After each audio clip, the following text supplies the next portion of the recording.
Hai semua, salam sejahtera Malaysia. Selamat datang ke channel Fels Lifestyle.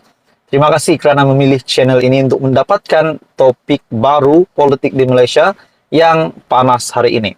Saudara-saudara, tuan-tuan dan puan-puan, bagi saya dalam satu artikel yang bakal saya sampaikan hari ini, yang bakal saya kongsikan, share kepada Anda semua, ini berkaitan dengan titah yang di Pertuan Agong Al-Sultan Abdullah Riayatuddin Al-Mustafa Billah Shah kepada Perdana Menteri Malaysia ke-10, Datuk Seri Anwar Ibrahim.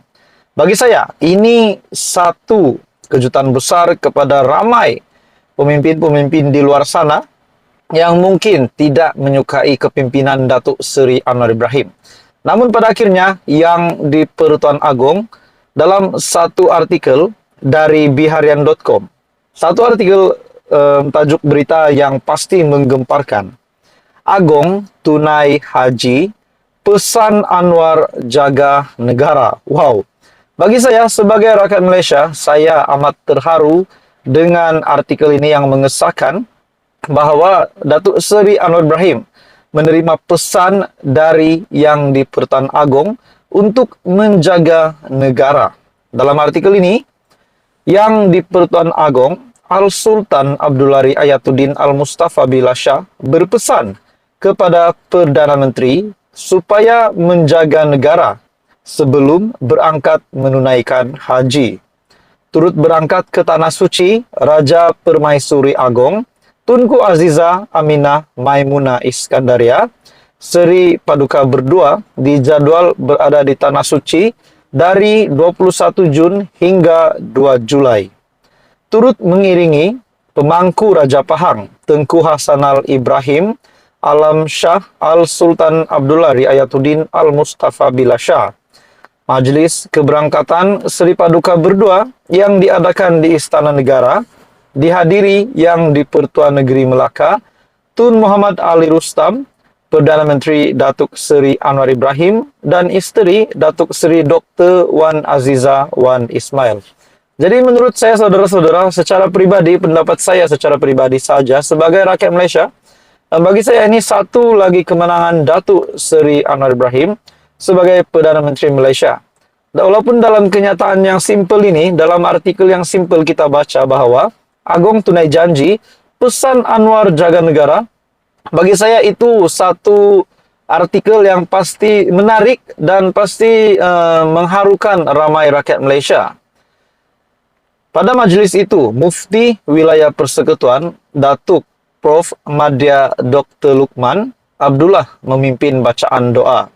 Disusuli laungan azan oleh pembantu hal ehwal Islam Istana Negara, Muhammad Mustafidur Rahman, Muhammad Syahroni. Sebelum berangkat, Al-Sultan Abdullah dan Tunku Aziza bersalaman bersama kaki tangan Istana Negara. Kerajaan Arab Saudi mengumumkan hari wukuf, hari kemuncak haji pada Selasa 27 Jun. Manakala Hari Raya Adil Adha disambut pada Rabu 28 Jun.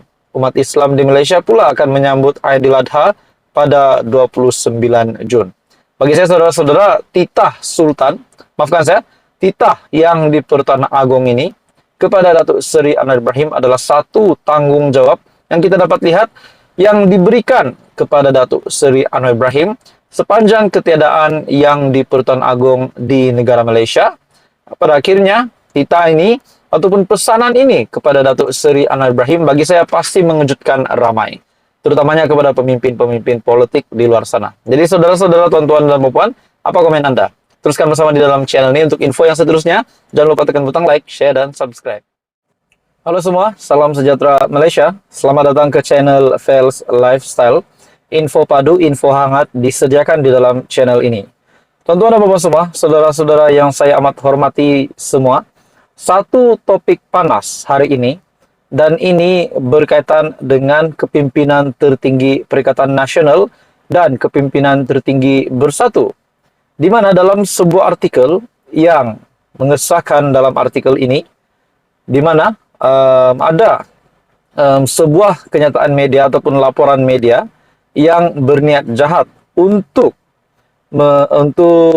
mengenahkan ataupun memerangkap parti kepimpinan Perikatan Nasional Bersatu, di mana nama Hamzah Zainuddin sebagai ketua pembangkang dan pengurusi Perikatan Nasional Tan Sri Muhyiddin Yassin, yang kononnya ada beberapa perkara yang mereka bertelagah berkaitan dengan hala 7 parti.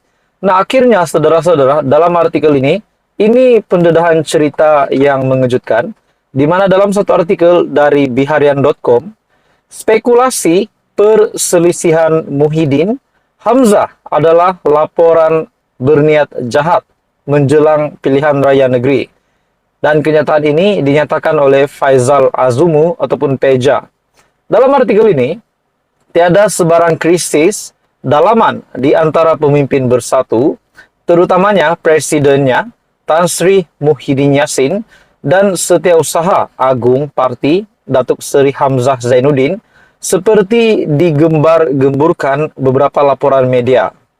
Timbalan Presiden Bersatu Datuk Seri Ahmad Faisal Azumu menyifatkan dakwaan yang memetik sumber itu sebagai satu laporan yang berniat jahat. Wow. Sebenarnya apa yang terjadi di antara Hamzah Zainuddin dan Muhyiddin Yassin? Oke, kita teruskan di dalam artikel ini. Katanya, jika laporan itu dibuat dengan memetik sumber, jelas ia tidak beretika dan berniat jahat terhadap Bersatu dan Perikatan Nasional ataupun PN menjelang pilihan raya negeri PRN 6 negeri tidak lama lagi.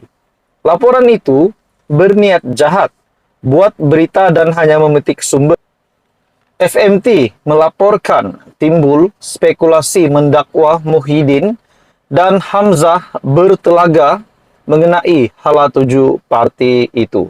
Nah, persoalannya saudara-saudara, kalau saja ini benar, di mana laporan media yang berniat jahat menurut artikel ini berkaitan dengan nama Hamzah Zainuddin dan Muhyiddin Yassin, kalau saja perkara ini benar, apakah berlaku kepada Bersatu? Namun akhirnya dalam artikel ini, di mana Faisal Azumu mengesahkan perkara itu adalah tidak benar, hanya berniat jahat terhadap parti Bersatu. Dalam artikel ini berkaitan timbul kabar angin yang mengatakan Hamzah yang juga Setiausaha Agung PN mungkin akan digantikan sebagai ketua pembangkang di parlimen. Dua nama disebut menggantikan Hamzah, yaitu Ahli Parlimen Arau, Datuk Seri Syahidan Kasim, atau Ahli Parlimen Ketereh, Datuk Clear Muhammad Nur. Mengulas isu yang sama, Ketua Penerangan Bersatu, Datuk Razali Idris berkata, spekulasi itu adalah cubaan pihak tertentu yang sengaja dicetuskan menjelang pilihan raya negeri di 6 negeri untuk memburukkan Bersatu dan PN. Adakah dalam artikel ini yang menyebut dua nama yang disebut menggantikan Hamzah, yaitu Ahli Parlimen Arau, Datuk Seri Syahidan Kasim, atau Ahli Parlimen Ketereh, Datuk Clear Muhammad Nur?